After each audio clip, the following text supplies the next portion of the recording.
নমস্কার বন্ধুরা, welcome back to my channel Champa Rannaghar. আজ আমি আপনাদেরকে তৈরি করে দেখাবো নিরামিষ মিষ্টি কুমড়োর তরকারি। তার জন্য প্রথমে একটা স্পেশাল মশলা তৈরি করে নিয়ে নিচ্ছি 1 চামচ গোটা জিরে, হাফ চামচ গোটা ধনিয়া, হাফ চামচ গোটা মৌরি আর 3-4টে শুকনো লঙ্কা। এটাকে শুকনো খোলায় নেড়ে একটু ভেজে নিতে হবে। এর মধ্যে অ্যাড করে দেবো 1 ইঞ্চি আদা কুচি। প্লিজ বন্ধুরা প্রথম থেকে শেষ পর্যন্ত ভিডিওটি দেখবেন, তাহলে আপনারা বুঝতে পারবেন যে ভিডিওটি কতটা কম তেল মশলায় সুস্বাদু দুর্দান্ত স্বাদের নিরামিষ কুমড়োর রেসিপি তৈরি হবে। আজকেরে আমি কুমড়োটাকে যখন কেটে নিয়েছি তারপরে ভিডিও ক্লিপিংটা তুলতে ভুলে গেছিলাম, তো দেখুন আপনাদের আশা করছি অসুবিধা হবে না। এখন মশলাটা দেখুন ভাজা হয়ে গেছে। আর এটি একটি ঠাকুরবাড়ির বিখ্যাত রান্না বন্ধুরা, অবশ্যই প্রথম থেকে শেষ পর্যন্ত দেখুন আমি কখন কিভাবে কোন মশলাটা ব্যবহার করেছি। এখন একটা কড়া বসিয়ে দিচ্ছি, কড়ার মধ্যে দিয়ে দিচ্ছি মাত্র 2 চামচ সর্ষের তেল। আমি ওই যে বলেছিলাম খুব কম তেল মশলায় রান্নাটা করে দেখাবো। সর্ষের তেলে রান্না হবে। তেলটা গরম হয়ে গেলে এর মধ্যে দিয়ে দিতে হবে জিরা ফোড়ন, দিয়ে দেব একটা তেজপাতা ফোড়ন। এবারে আমি 600 গ্রাম কুমড়ো নিয়েছি। কুমড়োটাকে চৌকো চৌকো করে ছোট ছোট করে কেটে নিয়েছি। ঠিক এই রকম ছোট ছোট করে কুমড়োটাকে কেটে নিতে হবে। আর কুমড়োটা অবশ্যই মিষ্টি হওয়া চাই, তবেই কিন্তু খেতে দুর্দান্ত হবে। এবারে কুমড়োটাকে আমি তেলের মধ্যে দিয়ে একটু নাড়াচাড়া করে নিচ্ছি। ঠাকুরবাড়ির রান্নায় এই রান্নাতে কোনো রকম আলুর ব্যবহার হয়নি, তবে আমি একটু আলু এখানে ব্যবহার করেছি। এখানে আমি একটা বড় সাইজের আলুকে একটু ছোট ছোট করে চৌকো চৌকো করে কেটে নিয়েছি, সেই আলুটাই ব্যবহার করেছি। আপনারা চাইলে আলুটাকে স্কিপ করতে পারেন, তবে বন্ধুরা আমরা আলু খেতে পছন্দ করি, সেই জন্যে কুমড়োর মধ্যে একটু আলু দিয়ে দিলাম। ঠাকুরবাড়ির রান্নায় সব গোটা মশলাতেই কিন্তু রান্না হতো, সেখানে কোনো রকম গুঁড়ো মশলা ব্যবহার করা যায় না। আপনারা চাইলে এই রান্নায় গুঁড়ো মশলা ব্যবহার করতে পারেন বা লঙ্কার গুঁড়ো ব্যবহার করতে পারেন, কিন্তু আমি সবই গোটা মশলা দিয়েই রান্না করেছি। এখন যে মশলাটাকে ভেজে নিয়েছি সেই মশলাটাকে অল্প জল দিয়ে খুব ভালো করে একটা মিহি পেস্ট বানিয়ে নিতে হবে।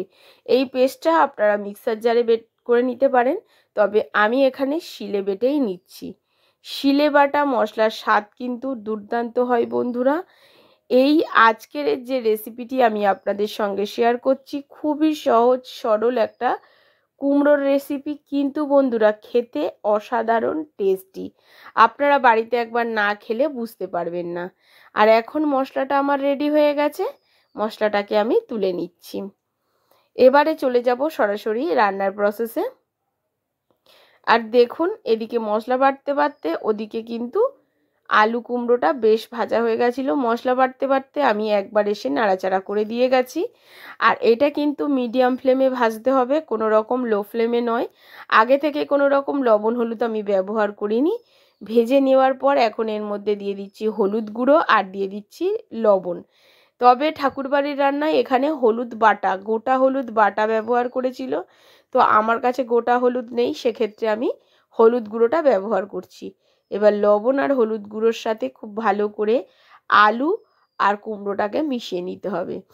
মেশানো হয়ে গেলে একটু নাড়াচাড়া করে নিয়ে এর মধ্যে আগে থেকে বেটে রাখা যে মশলাটা, ভেজে মশলাটাকে কিন্তু বেটে নিয়েছি। এর স্বাদ কিন্তু দুর্দান্ত হয় বন্ধুরা। এর গন্ধ যেমন হয় স্বাদও দুর্দান্ত হয়।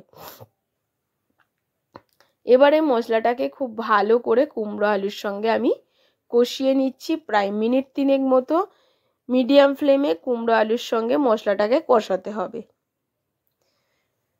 মশলাটা ঠিক কষানো হয়ে যাওয়ার পরে এর মধ্যে আমি অ্যাড করে দেব উষ্ণ গরম জল।